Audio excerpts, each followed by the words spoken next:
Naps? What's wrong with naps? Naps for old people. I'm young and I'm up. This country was ruined by Franklin Delano Roosevelt. You're fat. What is a brewed alcoholic beverage consisting of barley and yeast? Well, I don't know. Usually you just have a beer.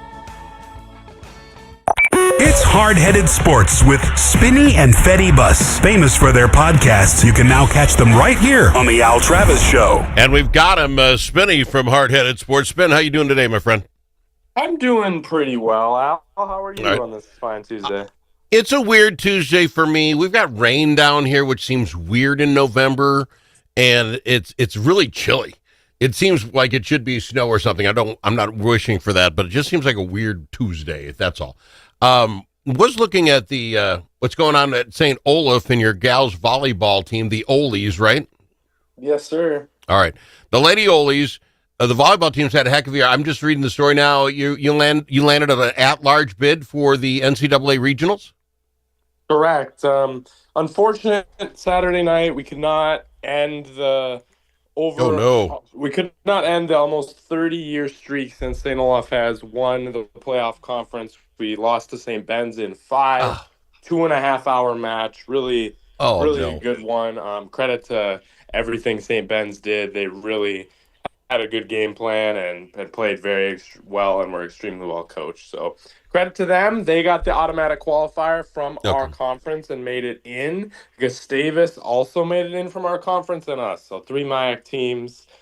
We head to Bloomington, Illinois, and we play the University of Northwestern St. Paul on Thursday in our first round game. This week? You're talking a couple days from now? Yep, 2 days from now, we will play in Bloomington, Illinois, first round of the NCAA tournament. How exciting is that? Will the Olies travel? Do you get a lot of Oli parents, that sort of thing, that'll travel? The kids travel there? That would be a great weekend. Yes, it's going to be so much fun. They have a great facility there at Illinois Wesleyan. Yes, we get a lot of good parent travel. A lot of parents will be there. We have 2 of our athletes that are from Illinois. So a lot of support from their families as well while we're there, which will be awesome. All right, fantastic. Good luck in the tournament. Go get them, my friend. I'm excited to hear how you guys do. Let's turn to some less fun news. I would love you to bust up that game for me, the Vikings football game, what you saw on Sunday. I mean, quite there, Al. Like, there was a lot of good moments on Sunday. It's just a lot of inconsistency. I'm actually coming around a little bit on J.J. McCarthy, I honestly think. I mean, as we all know, rookies are going to be up and down. That's part of the game. But you just want to see spigots of that upside. And I did see it from McCarthy. I mean, that throw to Jefferson in the first half. There was multiple times, but there's also times where he third down overthrew Jefferson by 10 yards out of bounds. Multiple just very stupid mistakes. So it's hard to win close games against good teams like that when your rookie quarterback's making mistakes, but also that's part of having a rookie quarterback. So not super disappointed, but I didn't love, obviously, the performance. Let's bust it out a little. Numbers-wise, obviously, and this is his 5th ball game. I'm cutting him a lot of slack because there are things you see that are fantastic. Agreed. Like he doesn't give up. This kid could have wallowed around at the corner at the end of the bench, but he didn't. He got us back to, being ahead with 50 seconds ago. There's something to that mentality, and I like him. And you can spread the negativity around, right? Yes, he overthrew some balls, but, Jefferson dropped a ball. Addison dropped a couple balls. The tight end, Hawkinson, dropped a ball. There were so many people that dropped balls right in their hands as well. If any of those caught those, we'd be talking a different ballgame. Momentum's moving forward instead of back. It was strange that way. The defense overall played well, but they gave up weird plays. How many times did we have their quarterback in the backfield sacked? And he's like, no, I'm not going to fall down. I'm going to get up and do something else. They've got to land something, and obviously the special teams has just had a problem for the last 2 weeks. In reality, the special teams has cost us 2 games. Yeah, I mean, obviously special teams, not a great look, but it's hard too. Like, defense had an opportunity. You just got to stop the Bears from getting a field goal there at the end, and we win that game, So opportunities all around. Like you said, Addison probably had a 65-yard touchdown that he clean dropped, Yep. so there's a lot of points being left on the board And, overall. I and like where the you? run game. The Oh, the run run game game was looked good. on. Yes. Let me ask you So, this on the Addison drop in the end zone at the very end of the half. I yep. think that was the game. You throw that thing up because, Brady was talking about you got within field goal range. That's your first thing. The end of the half is coming. Now you can look at the end zone. And he throws at the end zone. I don't know if the pass was all that horrible. That guy jumped out of the gym to intercept it. Yep. But doesn't it become Addison's job if you can't catch it, make sure he doesn't? I mean, in an ideal world, yes, but I mean, Well, the difference there is 3 points. Al, Go I ahead. get that. I think that is a 50-50 ball in my opinion. Yeah, would I Yep. love Jefferson to make a better play? Yeah. Am I okay with McCarthy kind of throwing it up to the second best receiver on our team and letting him make a play? Yeah, and he didn't in that moment. I'm more worried. I'm more concerned about the other long pass touchdown where Oh, yeah. Addison had 35 yards of green field in front of him and clean dropped it, and then we Yeah. went 3-and-out. So No. That's what I'm saying. This team everybody can take a bit of this loss. People want to Agreed. get on JJ. 5 games into his career, this kid could be fantastic someday. I mean, look at the Chiefs right now. Anybody yelling for Mahomes' head? He's having a heck of a time, and he's got all the chops. So I don't want to get that. But here's my problem, and I want to ask you this. Yep. Vikings are 4-6, Bears 7-3 now. Should we have won that ball game? We're within a game of everybody. But I can't see a path for us to win this now. No, We would have to win 6 or 7 games coming out. Yeah, and it's hard out because I don't even know if 10-7 gets you in the playoffs in the NFC right now. It's not a guarantee with how good top to bottom the NFC is. So it's at best we can lose one game the rest of the way, and at worst we can lose one game the rest of the way and still not make it. And it's just hard for me.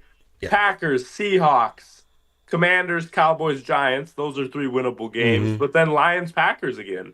2 Packers games, the Seahawks and the Lions, who are motivated because we've already beat them once. Yeah. It's just hard for me to see us winning 6 or 7 of 7. This is why in the NFL you have to play every game like you mean it. You beat the Bears, we're there. Now you have the 2 teams ahead of you, the Green Bay Packers and Detroit 2 times. You literally in charge of your destiny. Can you beat them every time? I don't know. But right now, I don't know if we're not just playing like practice games to get JJ ready for next year. And I don't want to watch that kind of football. Well, that's what I'm saying. This is obviously the NFL, and they're always going to compete to win. It's the least tanking sport there is. Nobody tanks. It's too competitive. Too many people. But at this point, especially if we lose one more game, I'd rather lose them all and get a top pick and be better set up for next year than we are. Winning 5 of 7 of these. Going 9-8, getting a pick in the mid-teens, and then not making the playoffs anyway. I don't know. Yeah.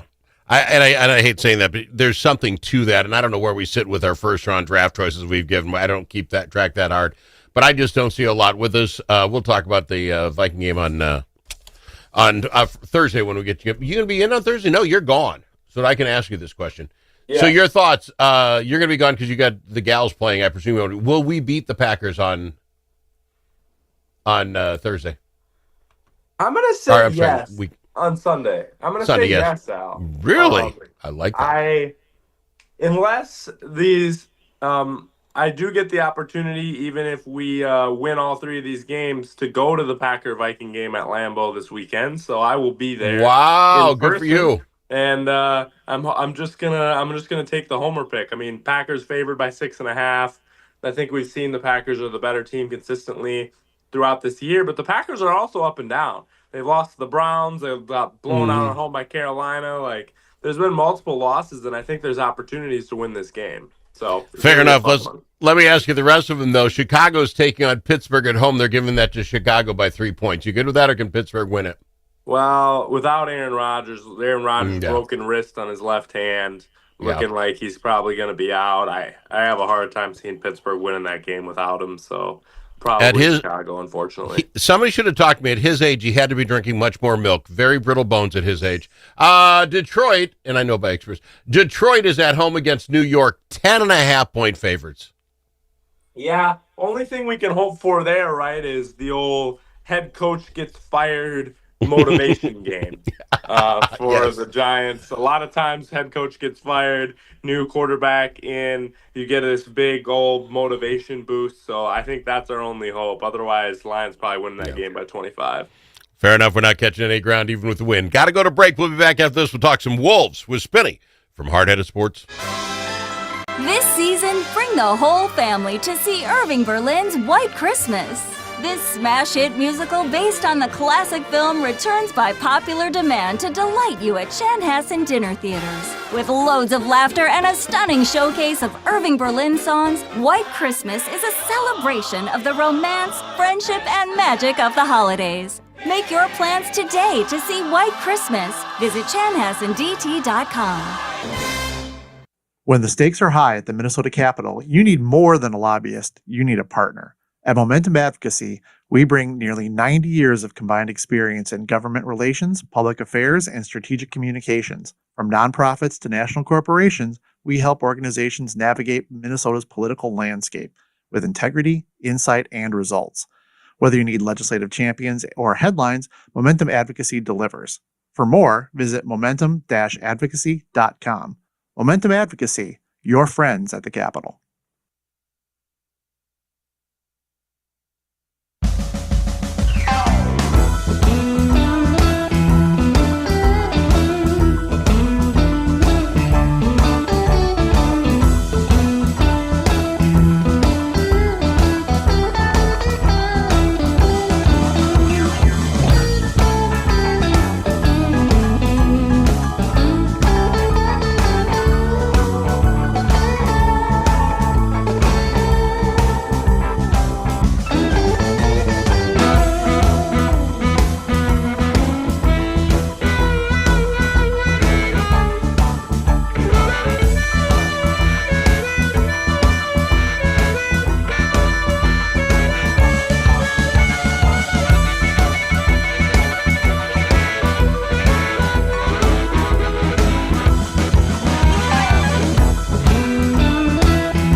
Talk amongst friends. The Al Travis Show. Nothing but talk. And we've got him, Spinny from Hard Headed Sports, talking a little NBA action. Spinny, you've got to take the teams you got to take in the NBA. Don't lose to those guys.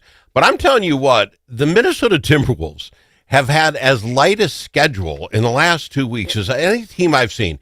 They had the Jazz, the Kings, the Jazz, the Kings. They did pick the Nuggets, take that out of there. The Mavericks, and now they take on the Wizards. They're winning. They're staying in the top 6 in the NBA. But we must have a terribly hard late schedule if this is what we've got going on now. Yeah, I mean, definitely has been an easy early schedule, that's for sure. But like you said, Al, Timberwolves teams of old, even in the Anthony Edwards era, have not always taken care of those games. So Agreed. It has been nice to see us take care of those teams that we should beat. Also, we have the Suns, Thunder, Celtics, and Spurs, 4 of our next 6. So yeah, a little bit toughen up as well. But yeah, it comes back. An easy schedule. It is hard. Like the Knicks and the Nuggets, the 2 tougher teams we've played, we've both lost by over 10 points. So that has been, tough. But the Nuggets, and there's no putting your head down losing to a Nugget squad. They're very good. But the Nuggets seemed to do whatever they wanted to. Jokic wasn't even playing inside. He was going to be outside, and they just played us weird. It was fun to watch. Great ball game, and even the 10 points, 11 points. Yeah, I think it was closer than that for most of the game. I enjoyed the game. I'm not jumping on my Wolves yet, but I don't think we've seen our Wolves yet. They're going to have to go against those 3-4 really good teams, the Phoenixes, the Oklahoma Cities, Boston. Then we'll talk. No, I agree. I mean, I got to see more against those teams. One thing I have loved this year so far is Jaden McDaniels, though. I mean, I think we all have to admit what we've seen from him has been crazy. Shooting 3.5 threes a game and shooting 55% from the three-point line. Sorry, 52%. Went down a little bit, but 52% from the three-point line this season. If we can get 17.5 points a game and shooting 50% from the three-point line from Jaden McDaniels, we're a whole different team. Different team. And nothing, I 100% agree. But I'm loving Julius Randle this year. He's my new guy. He just wants the ball, and he wants to put in the hoop, and you can see that he's okay. Call me number 2, I don't care. I'll get my points. When we have to have one, give it to bully ball underneath. I'm loving Julius Randle. Al likes the bully ball guy. What a surprise. What a surprise. Crazy. Never saw that one coming. Well, that's what we used to call basketball. And now you guys, it's bullying. You're bullying us. You're too big under. Yeah, you guys, it's your generation. Everything's not a three-pointer, okay? But I'm loving that. I think Naz Reid is finding his groove earlier this year than last. I like that. Yep. But I'll tell you what, we are held back by Rudy Gobert. Yeah, I mean, we are and we aren't. Just touching on Nas real quick. Obviously, I had a slow start, but I think given all the personal things he went through this offseason, I'm giving him a little bit of a grace on that, and I think he'll come more into his own as the season develops. But the Rudy thing, he does some stuff well for us from the defensive end, and, the analytic numbers are still pretty decent for him. But, I mean, it's hard to get that level of rim protection in the NBA without some big drawback. There's only 4 or 5 guys that, the Victor Wembanyama, the Chet Holmgren, the guys that provide that rim protection with still not, hurting you on offense a bunch. So I think it's easy to say that, but it's hard when you don't have that guy and you're not able to compete at the same level without that rim protection. So I think there's 2 sides to that coin. I understand, but there are people like Victor and Chat and those guys who can do that and can dribble the ball and can pass the ball and can actually shoot the ball, and that would really be a help. That would put this team over that top. I agree with you, Al. I just think that, we're kind of living in a fantasy land with that. I'd love a 7-footer that can dribble and shoot the ball and protect the rim. There's 4 of them in the league. Okay, well, let's just go this way. You explain the Oklahoma City Thunder to me then. 14-1. Their 3 best guys are out. They play team defense and they never lose. 14-1. They're playing against the big guys.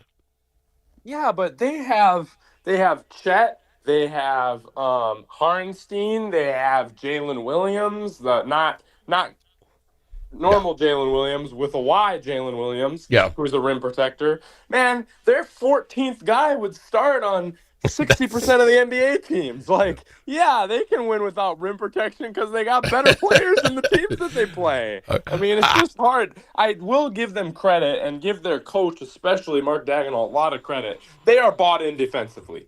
Top to bottom, every single person as bought in as you could get. Just absolute dogs on their team. So you got to give them the credit for that. But offensively and stuff, it's they're more talented than every team they play. I give them absolute credit because I love watching defensive basketball. So they are my favorite team right now when it comes to that. But on the other side, you and I could be watching a dynasty. These are a bunch of young kids. If they just want to win and win and win, they don't have to go anywhere. This is a good team and will be for a while. No, I agree.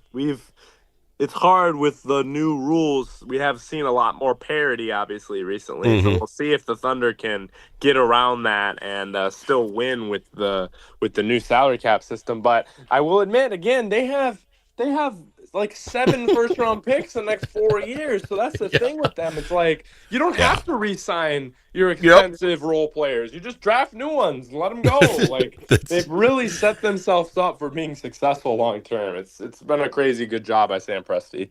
They have. We're out of time. Good luck to the Ole Gals on Thursday. We'll be hoping for you guys. How does someone pick up Hard-Headed Sports if they wanted to? Yes, Hard-Headed Sports, YouTube, Spotify, and Apple Podcasts. Check Ole Volleyball out on the NCAA site. If we win on Thursday, we'll play on Friday. We win on Friday, we play on Saturday. So keep us in the loop. Go get them, Ole's. Back after this.